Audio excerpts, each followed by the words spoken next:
Joining me now is Bradley Moss. He's an attorney who specializes in national security. So, Bradley, I want to talk about that very fact here, the distinctions here. How important do you think prosecutors are taking the distinction between, the level of classified documents, and how much does that impact a decision to prosecute or not? I don't think it really changes the legal calculus for purposes of the relevant statutory provisions, particularly in the Espionage Act.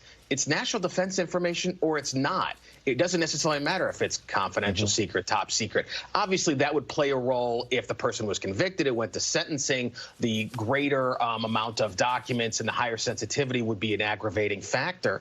But for purposes of deciding, do we prosecute, kind of what Ken teed up here, there's two issues that justice will consider. One, was there some issue of intent, not an accidental removal, but intent? Were you going to leak it to a reporter? Were you going to sell it? Were you trying to hoard it like some people at NSA did? The other aggravating factor, and this is what tripped up Donald Trump, was obstruction.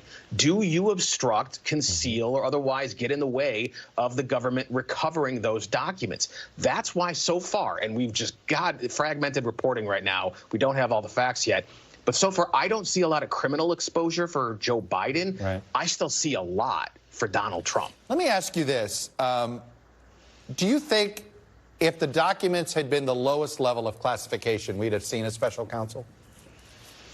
I think it was a political issue. I mean, look, and Ken kind of mentioned this as well in the intro.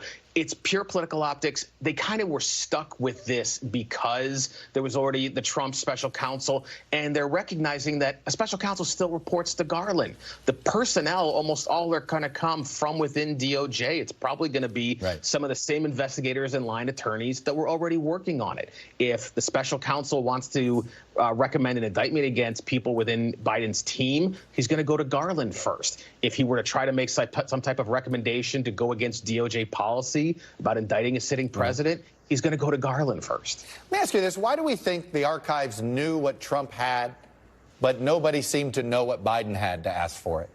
I mean, how does, and I say this more out of, how well do we track our classified information in this country? Not nearly enough. And part of the problem is there's too much classified information floating around. It's a massive hill of documentation, which isn't to say that what Joe Biden and Donald Trump did here is excusable. It's not to even say that the information wasn't properly classified. But because there is so much, documenting, logging, and archiving it is a massive endeavor. It never is truly done sufficiently. But to your question, the reason that the archives had a better understanding of what they were missing from Trump's archive was because they were trying to make sure everything was logged and prepared for a potential library. And there was such a massive swath of documents they were missing, classified and unclassified. With Joe Biden, we don't know how many records are at issue. It sounds like it was a much smaller amount. We don't know if this was even the originals. It could be copies of originals that are already in government possession. We don't have enough facts yet. I mean, do you think that if we went into the garages of the Bushes or the Obamas or the Clintons, that there would be access? I mean, is this that common that basically there's probably not a living vice president or former vice president or former president that may not have at least one classified document in their possession? It would not surprise me in the slightest over the last 40 years if we had searched the garages, the offices, the residences of every single former president, vice president, you might find some errant documents. It happens. There are staffers who box this stuff up at the end. Not everyone is perfect. Human errors will occur. Doesn't make it right, but I'm sure it has happened from time to time. So long as you return it, the Justice Department doesn't care. The differences between Trump and Biden and how they handled it and how Trump handled the subpoena, I know they're night and day. Do you really expect Garland, considering what he's done out of fear of the appearance of bias, can prosecute one and not the other?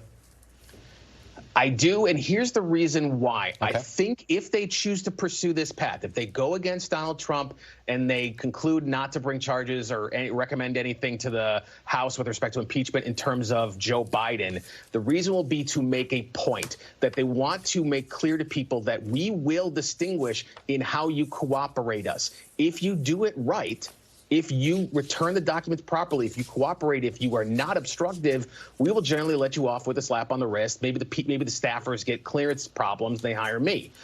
But for Donald Trump, if you mess with us, If you obstruct and you submit false statements, we will come after you. Bradley Moss, the guy you hire if you mess up in the world of national security documents. I don't know. Do we need to put a 1-800 number? I'm half kidding here. I mean, the way things are going, who knows? You may need to expand your staff. Bradley Moss, thanks for coming on and sharing your expertise with us. Anytime. Appreciate it. Thanks for watching our YouTube channel. Follow today's top stories and breaking news by downloading the NBC News app.